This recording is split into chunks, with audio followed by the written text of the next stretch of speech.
नमस्कार दोस्तों, आप सुन रहे हैं मेरी कहानी मेरी जुबानी। कहानी मीता की है। मीता जिस दिन से शादी कर नारायण जी से इस घर में आई है, नारायण जी एक बेहद ही गंभीर इंसान है और वो मीता से बात तक नहीं करते। नारायण जी मीता से लगभग 12 वर्ष उम्र में बड़े भी हैं। मीता बहुत ही साधारण, चंचल, हंसमुख और बातूनी किस्म की लड़की है और ठीक उल्टा नारायण जी बस अपने ऑफिस के कामों में ही लगे रहते हैं। ज़्यादा अपनी माँ से भी बात नहीं करते और मीता में तो बिल्कुल ही दिलचस्पी नहीं लेते हैं। दोनों की सोच, दोनों के ख्यालात काफ़ी अलग है। मीता बहुत हंसमुख और चंचल लड़की है और वो नारायण जी से यही उम्मीद करती है कि आप जीन्स पहने, टी शर्ट पहने, बालों को थोड़ा ट्रेंडी स्टाइल का कटिंग करवाएं, मेरे साथ कहीं घूमने जाएं। लेकिन नारायण जी सिर्फ कैजुअल शर्ट, पैंट, जूता ही पहनते हैं, बेल्ट लगाते हैं और बिल्कुल सीधी राह से ऑफिस जाते हैं और ऑफिस से घर आते हैं। इसी वजह से नारायण जी और मीता में बिल्कुल नहीं बनती। हालांकि दोनों में झगड़े नहीं होते हैं। मीता तो बहुत ही हंसमुख लड़की है, वो हर चीज़ को मजाक में ले लेती है। लेकिन नारायण जी बहुत छोटी ही बातों पर गुस्सा हो जाते हैं। ज़्यादा कुछ बोलते नहीं है, बस वो बात नहीं करते हैं, बात करना ही बंद कर देते हैं मीता से। मीता का बहुत अधिक चंचल होना और हंसना भी नारायण जी को पसंद नहीं है, लेकिन वो मीता की निजी जिंदगी में ज़्यादा रोक टोक नहीं करते, बस अपनी दुनिया में रहते हैं। लेकिन मीता का मन है पति का प्यार पाने का, पति के नज़दीक जाने का, उसके साथ घूमने फिरने का, जो नारायण जी के साथ तो पॉसिबल नहीं है, वो समझ चुकी है। हमेशा अपनी फ़ोन करके अपनी माँ से मीता कहती रहती है कि मम्मी तुमने मेरी शादी कहाँ कर दी, तुम मेरा स्वभाव अच्छे से जानती थी, मैं घूमने फिरने वाली, हंसी मजाक करने वाली चंचल लड़की, और आपने जिससे मेरी शादी कर दी है वो बस अपनी ही दुनिया में खोए रहते हैं। दफ्तर जाते हैं और दफ्तर का सारा काम अपने सर में और अपने दिमाग में घुसाकर घर ले आते हैं और घर पर भी बस दफ्तर को लेकर ही चिंतित रहते हैं। मैं एक टी शर्ट और जीन्स पहनने बोलती हूँ, वो तो उनसे होता ही नहीं है, सिर्फ शर्ट और पैंट ही पहनना चाहते हैं, मुझसे ज़्यादा बातें भी नहीं करते। माँ कहती है बेटा सब ठीक हो जाएगा धीरे धीरे, पति और पत्नी को साथ में बसने में थोड़ा वक्त लगता है। मीता कहती है ऐसी भी क्या मम्मी, जब जिंदगी निकल जाएगी, उम्र निकल जाएगी, फिर पति के साथ बसने का भी क्या मजा है। अभी मेरी शादी हुई है, साल भी नहीं पूरे हैं और वो मुझ में दिलचस्पी नहीं लेते हैं और मेरे नज़दीक तो आते ही नहीं हैं। माँ भी परेशान रहती थी बेटी की इस तरह की बातें सुनकर, लेकिन आखिर यहाँ से किया भी क्या जा सकता है।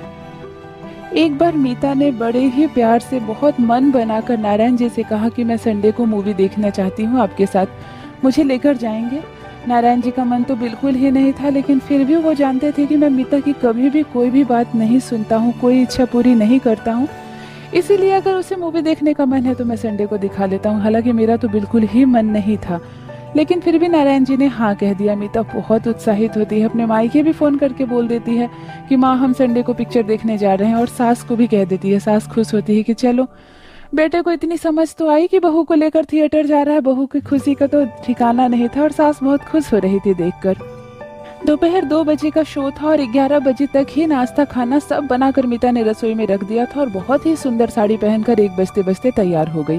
तैयार होकर बस मीता घड़ी देख रही है, नारायण जी कहाँ चले गए हैं। नाश्ता करने के बाद उन्हें बाहर जाने की क्या ज़रूरत है, आज उन्हें मालूम है कि हमें थिएटर जाना है, हम लेट हो जाएंगे। इस तरह की बातें कहकर मीता पूरे घर में घूम रही है। सासू माँ भी देख रही है कि आज बेटे ने प्रॉमिस तो कर दिया और बहू तैयार भी हो गई, लेकिन अगर कुछ ऊंच नीच हुई और बेटा मना कर दिया तो आज तो बहू का मूड पूरा खराब ही हो जाएगा। और वही होता है, 2 बज गए घड़ी में, लेकिन नारायण जी घर नहीं लौटते हैं।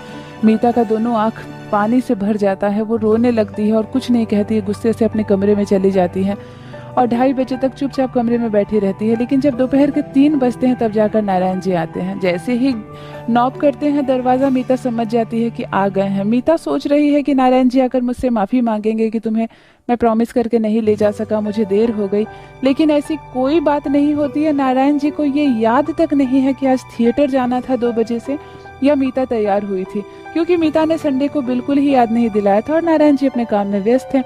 वो बिल्कुल साधारण तौर पर आते हैं और अपने कमरे में जाने लगते हैं। माँ सब देख रही है कि अभी बहू का गुस्सा फूट पड़ेगा। मीता रोने लगती है उन्हें देखकर। नारायण कहते हैं अब तुम्हें क्या हुआ, अचानक तुम रोने क्यों लगी और इतना सज धज कर क्यों बैठी हो, कहीं जाना है क्या।